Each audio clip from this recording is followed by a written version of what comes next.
본래 어제 투게더 통신을 통해 온 교인에게 나누었던 예고된 설교는 의미를 찾으라 희망 아이디어 시리즈 레위기 말씀인데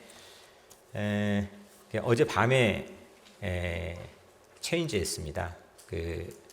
우선 오늘 순서가 너무 많아서 이안넷도 홍보도 있고 그래서 이 설교를 충분히 준비해 가지고 여러분들에게 전하기가 좀 매우 어렵겠다 생각하는 게 첫 번째였고, 또 이거를 그렇게 밀고 나가는데 체력적인 한계가 부딪혀서 여튼 하나님께 기도하고 오늘 그 성례전 예식에 맞게 다시 말씀을 새롭게 준비해서 오늘 말씀을 전할 예정입니다. 제목은 한 식탁 한 가족입니다. 그래서 본래는 12시 반에 이안넷 시작하는데 설교를 의도적으로 짧게 준비했기 때문에 제가 볼 땐 이안넷 조금 더 빠르게 시작할 수 있지 않을까 싶습니다. 우린 지금 견신례라고 하는 성례전 중에 하나인 세례 예전과 또 말씀 끝나고 우리가 베풀게 될 성찬 사이에 비트윈 이 사이에 있습니다. 세례와 견신례는 바깥에서 새로운 세계로 들어오는 문이라고 가정해 볼 수 있겠습니다. 그리고 성찬은 그 안에 들어와서 내부에서 함께 나누는 그 새로운 공동체 안에서 나누는 식탁이라고 생각합니다. 세례는 견신례와 함께 우리에게 두 가지 정체성을 제공해 줍니다. 우리는 그리스도를 통해서 하나님의 딸과 아들이 되었다고 하는 새로운 정체성이고, 두 번째는 그로 인해서 우리가 교회의 일원, 다시 말하면 확대된 새로운 가족의 형태를 갖게 됩니다. 몰랐던 사람, 내 혈연이 아닌데도 형제가 되고 자매가 되는 겁니다. 이건 아주 혁명적이고 혁신적이고 파격적인 겁니다. 이 두 가지 정체성을 이 세례와 견신례가 우리에게 제공해 주는 거죠. 그리고 성찬은 그 문을 열고 새로운 방 안에 들어오면 새로운 가족과 함께 먹고 마시는 식탁이 우리에게 놓여 있게 되는 거죠. 이것이 2000년 교회 역사에서 내려오는 우리가 흔히 말하는 세크리먼트, 유일한 성례전 두 가지입니다. 이걸 성례라고 부릅니다. 이 두 가지 성례, 세례와 성찬의 핵심은 막힌 담을 허무는 겁니다. 밖에서 전쟁을 해도, 밖에서 총을 쏘고 적이 되었어도 이 둘레에서는 모두 총을 내려놓는 겁니다. 모두 다 마음속에 무기를 내려놓고 함께 한 식탁에 밥을 또 음료를 마시는 겁니다. 이게 교회가 가지고 있는 가장 커다란 어떤 하나님이 주신 선물입니다. 그런데 우리 눈을 돌려서 반면에 세상을 보게 되면 세상은 자꾸 사람들을 구분합니다. 분류합니다. 차이를 발견하려고 합니다. 혈통으로 나누고, 피부색으로 나누고, 계급, 신분으로 나누고, 성별로 나누고, 정치적 입장으로 나눕니다. 그런데 복음은 이 두 가지 성례를 통한 굿뉴스, 기쁜 뉴스, 복음은 이 갈라진 사람들을 한 자리에 앉힙니다. 이 복음은 한 아버지의 자녀로 우리를 부르기 때문입니다. 한 아버지를 둔 새로운 가족의 형태입니다. 오늘 28절엔 너희는 유대인이나 헬라인이나 종이나 자유인이나 남자나 여자나 다 그리스도 예수 안에서 하나이니라 했습니다. 세 가지 종류의 묶음의 카테고리가 나옵니다. 유대인이나 헬라인이나 이건 서로 상종할 수 없는 종족입니다. 그러니까 이건 우선 레이스 인종에 관한 문제입니다. 종이나 자유인이나 노비나 주인이나 이거는 계급이나 신분에 관한 그것도 가까이 하기가 거의 불가능에 가까운 관계입니다. 남자나 여자나 이거 역사적으로 당시의 시대적 배경에서는 넘을 수 없는 넘사벽이었죠. 이렇게 모든 세 가지 묶음, 세상이 가장 분류를 넘기 어려운 벽을 갖고 있는 이 세 가지 묶음이 그리스도 예수 안에서 다 하나다. 상당히 파격적인 말씀이죠.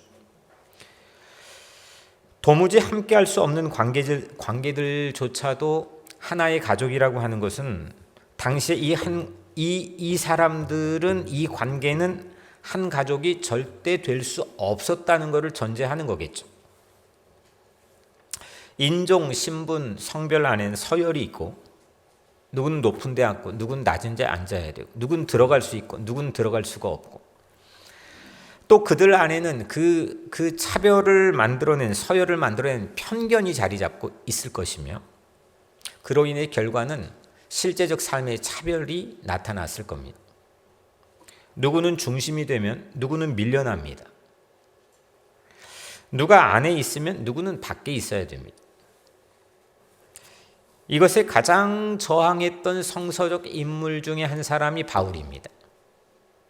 우리는 바울을 그 반대로 이해하는 경향이 많이 있기도 하지만 그의 핵심적인 신앙의 중심은 바로 이 세상의 질서에 저항했던 예수의 마음을 가지고 다시금 거듭난 다시 태어난 새로운 삶을 살았던 인생을 우리에게 보여줍니다. 그 대표적 기록이 오늘 본문입니다. 우리가 읽은 이 본문을 가지고 이 바울의 신앙을 따라서 마틴 루터 킹은 1963년 리버사이드 처치에서 이 설교를 통해서 세상을 새롭게 하는 비전을 선포했었습니다. 요즘 유튜브를 열면 알고리즘이라는 게 있습니다. 나도 모르게 내가 찾고자 하는 닮은 사람들끼리 나를 네트워킹 시킵니다. 신기합니다. 유튜브에 내게 노출되는 것들은 내가 찾는 것들에 나를 가둬버립니다. 그 세계를 넘어가지 못하게 만듭니다. 의도적으로 여러 가지를 하려고 해도 다시 그 자리로 돌아가게 만듭니다. 이렇게 세상은 우리를 구분하고 분류합니다. 기술이 발달될수록 우리는 그 세상에 노출되어 살아가는 것 같습니다. 본문을 통해 확실한 것은 우리가 이 본문을 보면서 확실한 것은 이런 현상이 요즘 우리만 겪는 일이 아니라는 건 분명한 것 같습니다. 2000년 전에도 동일하게 이런 현상은 있었다는 겁니다. 이것은 죄의 오랜 얼굴이고 죄의 오랜 습관입니다. 죄는 담을 세우는 겁니다. 하나님을 향해 담을 세우고 사람을 향해 담을 세우는 것, 여러 가지 이유와 자기 입장에 마땅한 명분을 가지고 담을 세우는 것, 이게 성서는 죄라고 이야기합니다. 여러 이유로 요즘 먹고 살기가 참 힘들다고 합니다. 혹자는 그래도 상당히 안정적으로 비즈니스를 경영하는 한 한인 업주에게 제가 지난 주간에 들은 얘기인데 이 노던에 있는 실제 상권이 거의 이게 정말 몸살을 앓는 정도가 아니라 앞이 보이지 않는다고 합니다. 우리 교우 중에 한 분은 정말 함께 기도했는데 안타깝게도 2주 전에 식당의 문을 닫기도 했습니다. 이런 일들이 비일비재하게 우리가 알고 모르는 사이에 주변에서 일어나고 있습니다. 그런데 단지 실제적으로는 경제가 본질인 거냐? 물론 상당히 우리 사는 삶의 근저히 깊숙한 곳으로 이 어려움은 파고들고 있지만 이게 정말 경제 문제를 해결하면 그럼 다 해결되는 거냐? 이 문제 해결책이 과연 정치인 거냐? 저는 절대 그렇지 않다고 생각합니다. 가장 커다란 위기는 함께 살 수 있는 능력을 잃어버렸다는 겁니다. 결국 경제 위기의 본질도 원인도 함께 살고자 하는 마음을 잃었다는 겁니다. 그래서 빈부의 격차는 점점 커지고 미국의 중산층들은 점점 무너져가고 있습니다. 함께 살 수 있는 능력이라는 게 과연 우리에게 고민의 화두인 거냐? 이건 과연 성서적으로 우리에게 어떤 인스피레이션, 영감을 제공해 줄 수 있는 거냐? 가족만도 그렇습니다. 이게 과거의 이 가족의 형태와는 완전 변화된 그런 새로운 현대적 모습을 가지고 있지만 정말 공경하고 지켜주고 보호하고 함께 살아간다는 의미는 과연 이 시대에 우리들에게 어떤 의미를 갖는지, 우리는 다음 세대들이 그런 생각의 유산을 물려줄 여유를 갖고 살지 못하는 것 같습니다. 세상 어려워도 사실 마음만 모으면 살 길이 열리는 건데, 그러지 않습니까? 우리 전쟁을 겪었던 민족입니다. 전쟁 한복판에 사람들이 전부 살 길을 잃어서 후퇴하고 피난 가는 판국에도 마음을 모아서 길을 찾았습니다. 먹고 살 게 없어도 마음을 모으면 길은 보이는 겁니다. 그런데 우리는 그 마음, 그 능력을 잃어버리고 있는 시대를 살고 있는지도 모르겠습니다. 세상이 제 아무리 우리를 분류하고, 세상이 제 아무리 우리를 구분하고, 세상이 제 아무리 우리의 차이를 부각시켜도 우리는 그 세상의 질서에 저항할 수 있어야 크리스찬이라고 생각합니다. 전쟁이 왜 일어납니까? 함께 살 수 있는 능력을 잃어버렸기 때문입니다. 전쟁을 왜 못 멈춥니까? 왜 이 전쟁 한복판에 많은 사람이 죽어가는데도 육가의 문제만 우리의 화두가 되고 생명을 잃어가는 어린아이의 그 무고한 희생은 우리의 삶의 중요한 화두가 되지 못하고 있는 겁니까? 우리가 어느새 함께 산다는 게 무엇인지, 그게 얼마나 소중한 건지, 그게 우리를 얼마나 지켜주는 건지, 그 능력을, 그 사고의 능력과 실제 삶에 적용할 수 있는 능력을 잃어버렸기 때문이라고 생각합니다. 바울은 오늘 기쁜 뉴스, 굿뉴스, 복음을 전하는 일에 전심을 쏟습니다. 너희가 다 믿음으로 말미암아 그리스도 예수 안에서 하나님의 아들이 되었으니, 오늘 본문이죠. 너희가 다 믿음으로 말미암아 그리스도 예수 안에 하나님의 아들이 되었으니, 우리가 너무 평이하게 아는 말씀입니다. 우리가 예수를 믿으면 하나님의 아들이 되는구나. 근데 이 원문을 읽어보면 그게 핵심 단어라고 보여질 수밖에 없는 한 단어가 우리 한글로는 한 글자인 다입니다. 다입니다. 이게 지금 바울의 방점을 두고 싶어하는 최고의 강조입니다. 전부가 다 그렇다는 겁니다. 믿음으로 말미암아 그리스도 예수 안에서 하나님의 아들이 되었다는 것은 예수님이 실제 삶을 살기도 했고 제자도 말했습니다. 하지만 그 예수의 제자들이 그 턱을 넘어가지 못했던 건 이 다입니다. 베드로도 헷갈렸습니다. 자기들의 민족인 이스라엘 편 들었다가 또 다른 데 가서는 또 다른 헬라인 편을 들었다가 베드로도 헷갈렸습니다. 이 제자들은 국경을 넘어서 경험해 본 적이 없습니다. 그런데 1.5세로 타국에 자랐던 바울은 그 컨셉을 가지고 예수의 복음을 재해석했습니다. 전부 다 믿음으로, 누구든지 믿음으로 그리스도 예수 안에서 하나님의 자녀가 될 수 있다는 겁니다. 이건 정말 당시에는 혁명적인 그런 신앙이었습니다. 특별한 그룹만 하나님의 자녀가 되는 게 아닙니다. 완전히 새로운 것이었습니다. 조선 땅에 처음 구한말 한국에 기독교가 들어왔을 때 어떤 현상이 처음 사람들에게 충격에 빠뜨렸습니까? 엄격한 계급 신분의 구분이었던 노비와 양반, 그들이 겸상을 하는 겁니다. 정약용 가정에서 그걸 겸상을 하는 겁니다. 충격적이었습니다. 오늘 우리에게 과연 이 복음이, 이 예수가 우리에게 주는 복음이 과연 우리에게 새로운 충격을 주고 있느냐? 함께 더불어 함께 살아갈 능력이 우리에게 이 복음을 통해서 공급될 수 있느냐? 이건 상당히 우리에게 살고 죽느냐에 매우 기로에 서 있는 중요한 질문이라고 생각합니다. 이 충격적인 기쁜 뉴스, 복음이 미치는 곳마다 당시에는 들어보지 못했던 새로운 공동체인 에클레시아라는 교회라는 공동체가 세상 곳곳에 세워졌습니다. 그 교회를 세운 데 가장 앞장섰던 사람이 바울입니다. 27절에 누구든지 그리스도와 합하기 위하여 세례를 받은 자는 그리스도로 옷 입었느니라.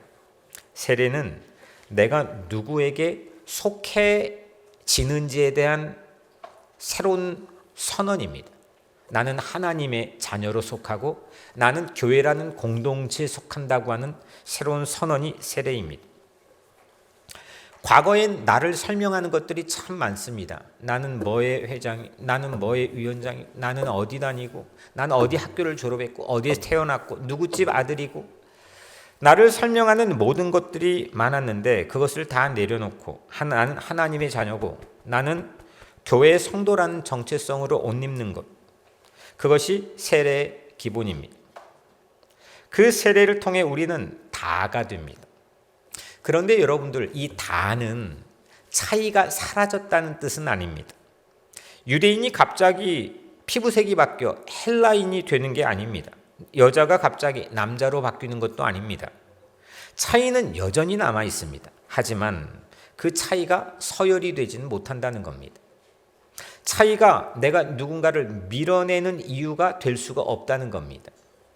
교회는 차이가 없는 곳이 아닙니다. 다 얼굴이 다릅니다. 다 출신이 다릅니다. 다 문화적 배경이 다릅니다.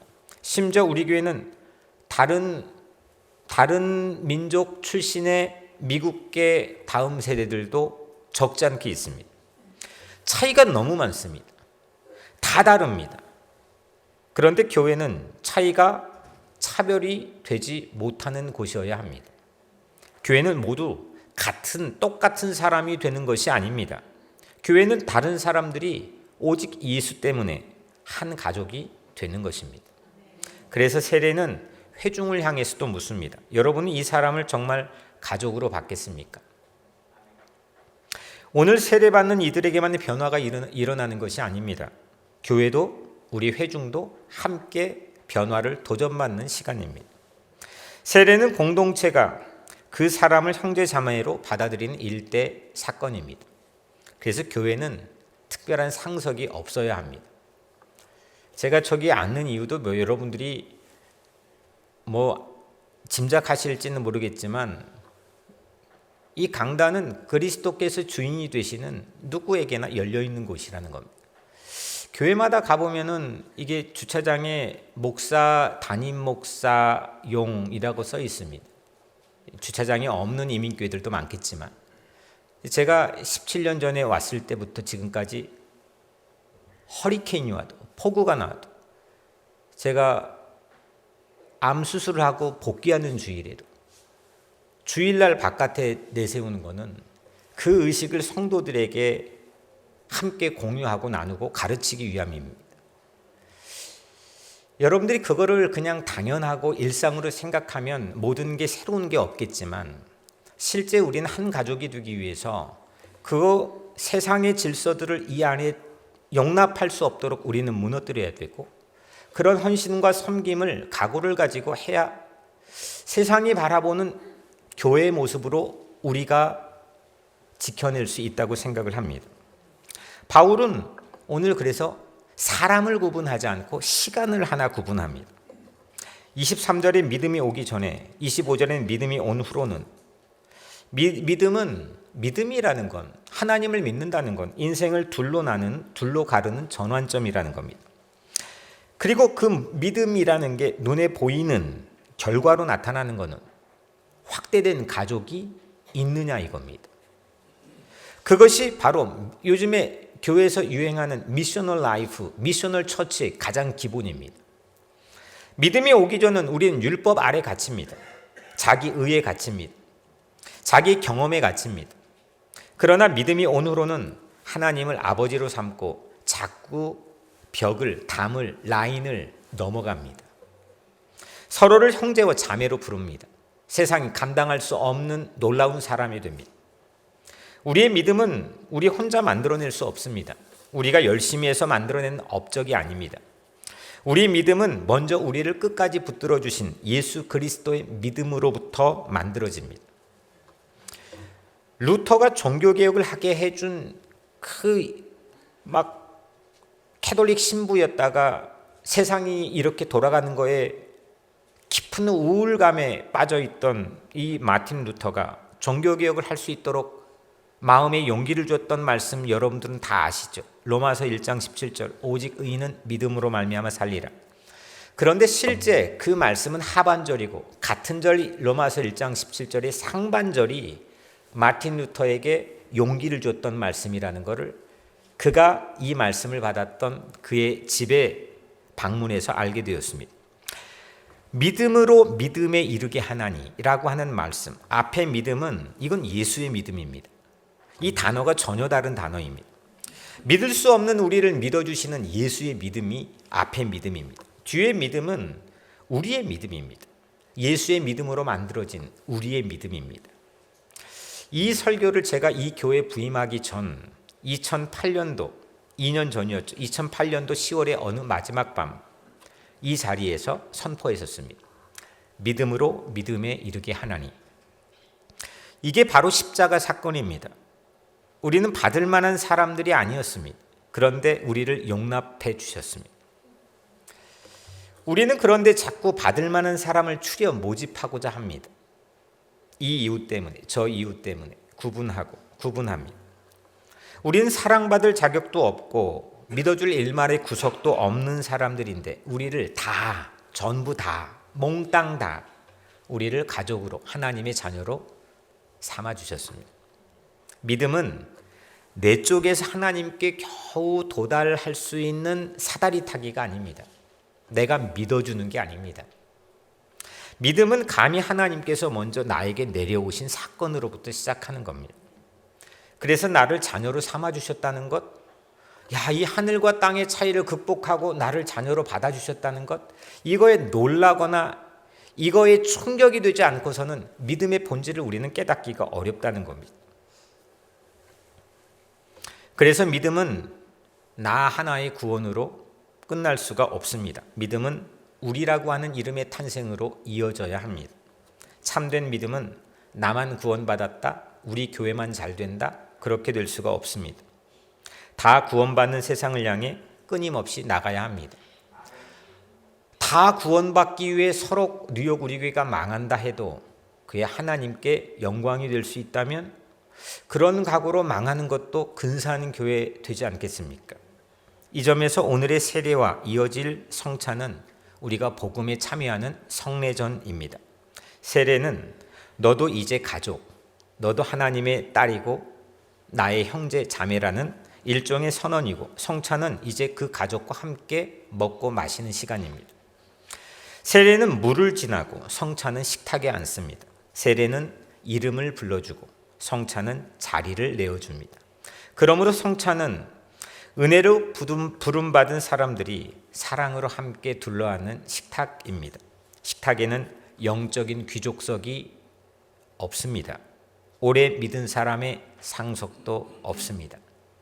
교회의 어떤 직분에 관한 특석도 없습니다. 단지 예수 때문에 죄사함을 받은 자, 은혜로 살아나는 자, 예수 보혈로 살게 되는 자들이 함께 앉을 뿐입니다. 로마 제국은 딱 이 한 가지 이유로 예수 믿는 사람을 죽였습니다. 다른 이유가 아니었습니다. 이걸 먹고 마신다는 겁니다. 그들은 식인종이라는 겁니다. 그 이유 때문에 국가에 반역하는 미개한 종족이라서 예수를 믿는 자들을 잡아다가 십자가에 매달아 불에 태웠습니다. 사자의 먹이가 되게 했습니다. 이유는 이걸 나눈다는 것이었습니다. 그런데 그들의 식탁은 그 어떤 세상의 막강한 권력도 멈추게 하지 못했습니다. 강력했습니다. 모든 걸 뒤집었습니다. 권력을 이겼습니다. 그게 이 식탁이었습니다. 오늘 그 사랑의 식탁을 함께 나누기를 바랍니다. 오늘날 세상이 교회에 기대하는 가장 큰 능력이 뭘까요? 오늘 마지막 질문입니다. 세상은 과연 교회에 무엇을 기대할까요? 어떤 능력을 기대할까요? 교회 규모일까요? 실제 교회도 아니면 바깥에도 근사한 생각을 갖는 사람도 그렇지 않다고 말하면서도 그렇게 생각하는 경우도 있는 것 같습니다. 큰 교회 규모를 내어줄 수 있는 많은 사람들. 저는 근데 끊임없이 그거와 싸우려고 합니다. 내 마음의 내면 안에서. 실제 무얼 세상에 있는 사람들도 또 하나님도 교회에 기대하는 가장 커다란 능력은 무엇일까? 교회가 정말 교회답다면, 그게 진짜 교회라면 세상이 보지 못한, 세상이 만들어낼 수 없는 가족됨을 보여달라는 거 아니겠습니까?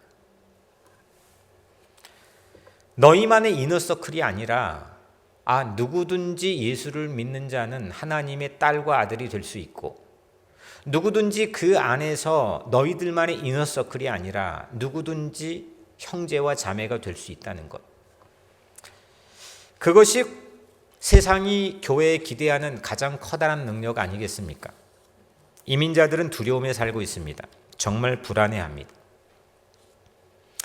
제 주변에서 들려지는 실제적인 사례들을 다 오픈하지 못한 이유는 우리 교회 안에도 그 불안에 어려워하는 교우들이 있기 때문입니다. 중산층이 사라진 신종 계급 현상이 자본주의 절벽에서 매달려 있습니다. 시대의 방파제였던 민주주의의 균열이 세상 곳곳에서 일상처럼 일어나고 있습니다. 공동체가 얇아지고 있습니다. 함께 사는 게 매우 어려워지고 있습니다. 그런 능력을 이 시대는 상실하고 있습니다. 그래서 외로워합니다. 고독해합니다. 고립되어 갑니다. 열심히 살아가지만 저마다 분류포의 그룹이 되어서 나뉘어지고 있습니다. 그런데 교회마저 분류표를 만든다면 세상의 희망은 어디에 있겠습니까? 하나님께서 예수 그리스도를 통해 삼아주신 이 웅장한 패밀리, 이 놀라운 패밀리, 그걸 교회는 보여줘야 합니다. 우리 교회가 그랬으면 좋겠습니다. 이것이 선교입니다. 이게 전도입니다.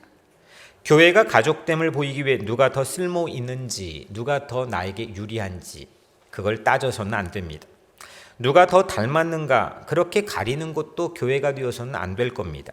교회는 저 사람이 나와 닮았는지를 묻기 전에 하나님의 형상으로 누구든지 지어졌다는 것을 인지해야 합니다. 하나님의 형상이 일그러진 사람은 있을 수 있겠지만 하나님의 형상 없이, 우리의 신앙 안에선 하나님의 형상 없이 지어진 사람은 인류의 그 누구도 없다는 게 우리의 창조 신앙 아닙니까? 북에 사는 사람도 남에 사는 사람도 아프리카에 사는 사람도 그 누구도 어떤 적대자도 어떤 극악무도한 사람도 모두 다 하나님의 형상으로 일단 만들어졌다는 게 우리의 창조 신앙입니다. 그것이 일그러졌을 뿐입니다. 그런데 하나님은 죄인인 나까지도 받아주셨습니다.